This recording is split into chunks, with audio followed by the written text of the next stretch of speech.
Merchandise that remains unsold at the end of the accounting period is known as merchandise inventory end, which is commonly known as the stock. So, ano nga ba yung merchandise inventory end? So, let's say, sa 6 boxes of Milo, di ba mga January, March, February, ganon mga time, each of the month, nababawasan ang ating inventory. Kasi yung mga tao, kada pack sila bumibili ng Milo. Okay, now, let's jump sa oras or sa ending month na. So, mag-Christmas na. Ang mga boxes ng Milo na naubos, yung na-finish na, ay 5 boxes. So, may isang boxes pa tayong natitira. Since na-mention ko, 6, di ba? Yung mga Milo sa box na yon na naging leftover product, so leftover na sila, yung mga hindi pa na-sold till end of the year, sila ang commonly known as the stock. Okay? Or, yung mga stocks na merchandise, na for merchandise inventory end, later on, malalaman natin kung anong proseso, yung after process ng merchandise Ending inventory merchandise end. is classified as a current asset in the statement of financial position because it is expected to provide future benefits by being sold within a period of time. Once sold, the business expects to receive cash from the customer. So, sa ending merchandise naman, di ba, no, he is known as the current asset in the statement of financial position. So, ano nga ba yung kinalaman? Ba't si statement of financial position may kinalaman dito? It's because, yung process, yung meaning nito, it's because the item na ibebenta ay high value po siya. Which means mga properties, land, building. Yung example, Starbucks company, di ba, may statement of financial position sila. Bakit daw? It's because they are a large business. So, may mga large businesses with high value, sila ang nagbebenta ng ending merchandise. Yung ending merchandise ay hindi nirerenta or iniuutang. Siya ay binibili from cash. So, yung cash na yon na na-receive nila from customers,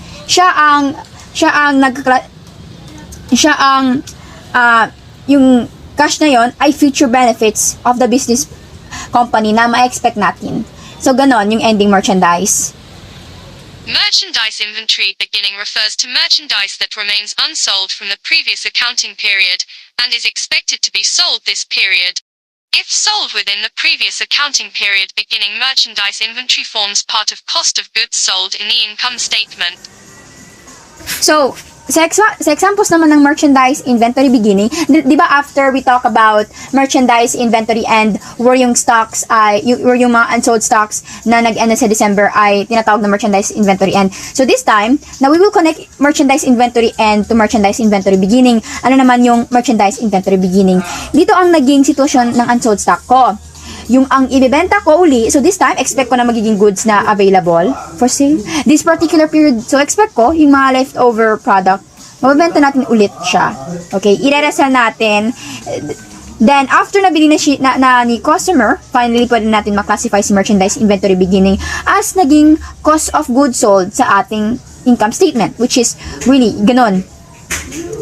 Diba, yung cost of goods sold, Net cost of purchases is the total amount or merchandise bought including shipping costs, but net of returns and discounts.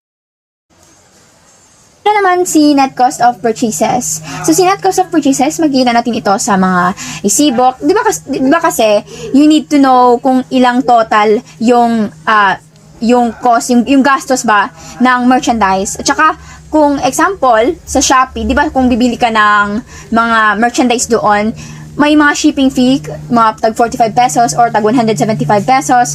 So, part na siya ng gastos mo of merchandise, of buying the merchandise. Okay, whether may discounts ba or may 2% discounts, yes, kung sa 11.11 ba, yes. Then,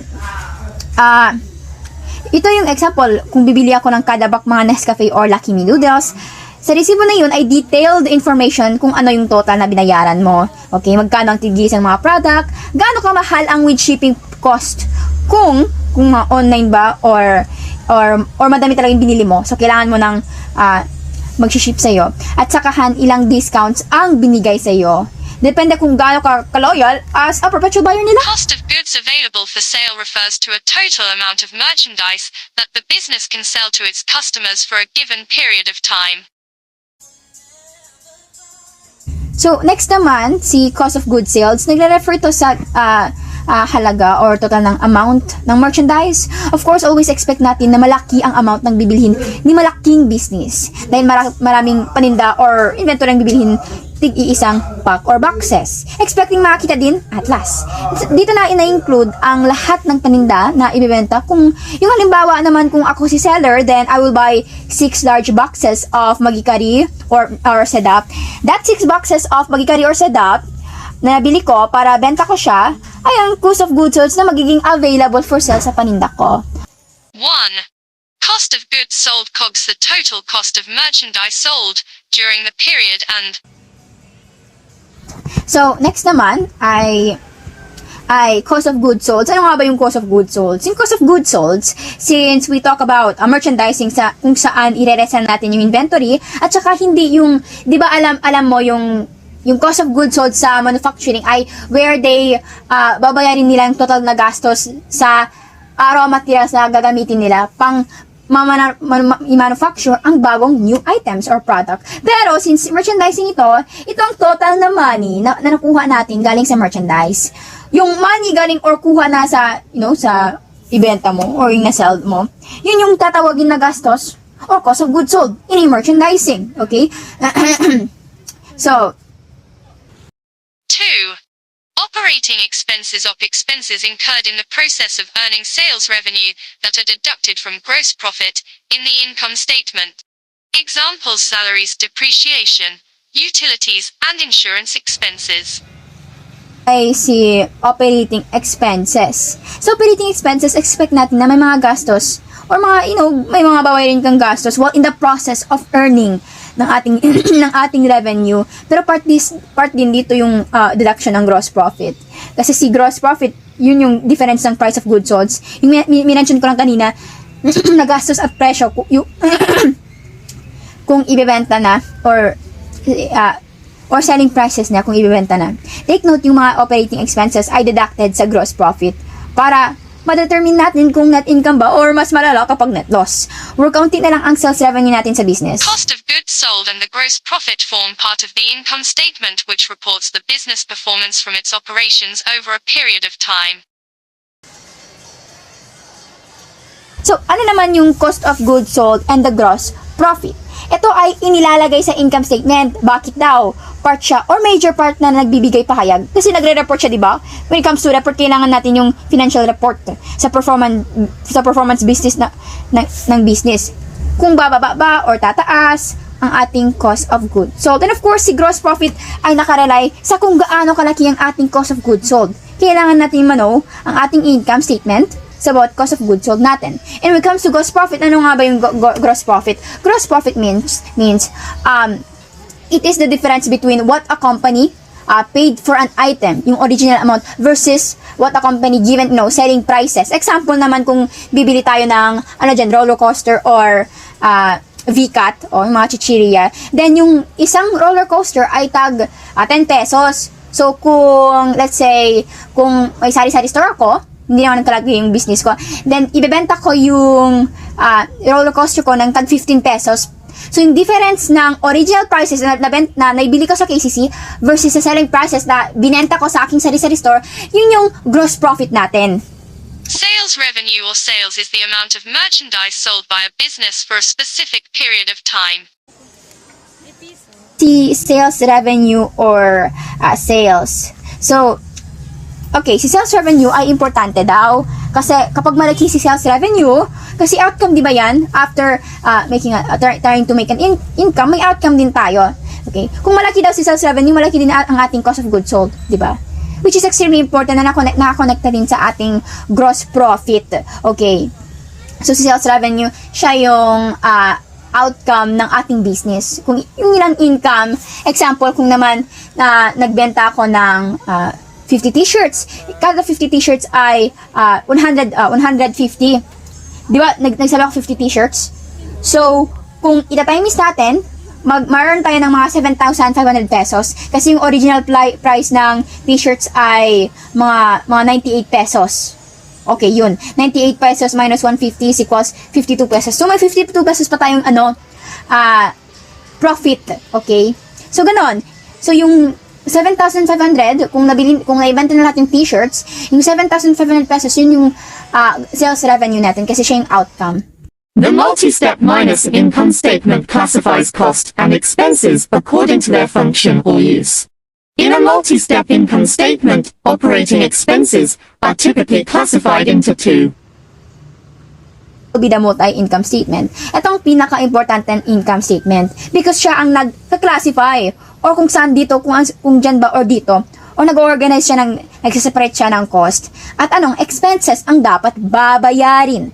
But take note, each of the costs and expenses ay may pay purpose or sinasabi sa definition, functions, or use. One of its importance ay nag-report din siya ng kinikita, ng business, at mga activities na related sa expense. Madami pang impormasyon na connected sa financial. Because of this multi-income statement, dinidivide niya rin ang operating expenses into two, which is we need to know kung ano ang 1. Distribution costs or selling expenses are expenses incurred by the seller in order to place the merchandise in the hands of the buyer. Common examples: sales salaries and commissions, advertising, rent, utilities, and all other expenses incurred in the business.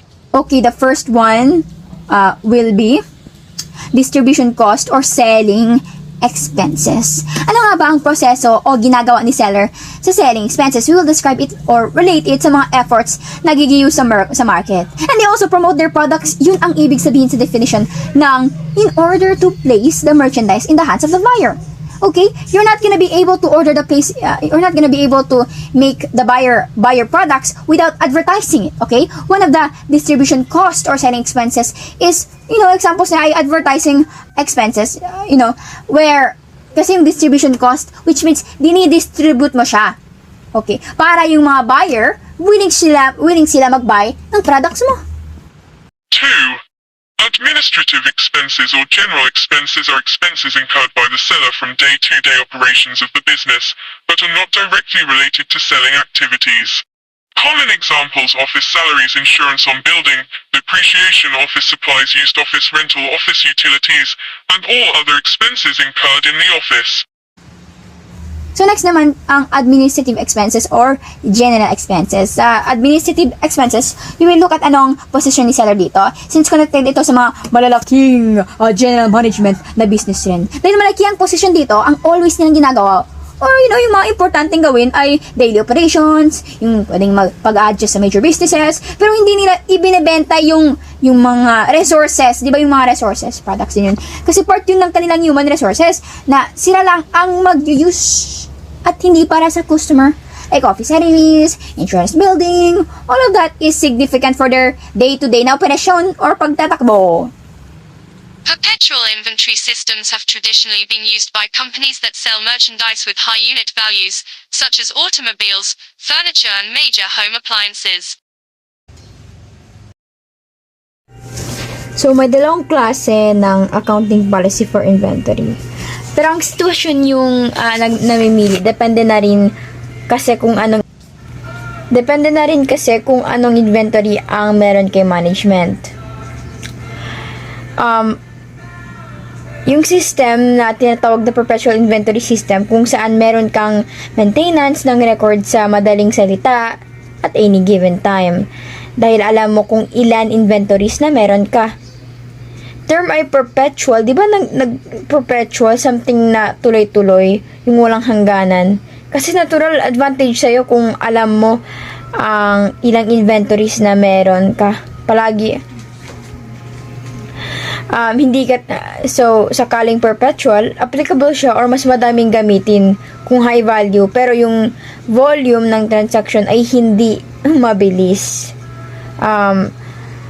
Dito sa perpetual, yung value ng mga inventories mo ay mataas. Kunyari, kotse, ang yung ibinibenta, mga motor, ang bawat 1,000,000 or 100,000, 700,000 pesos.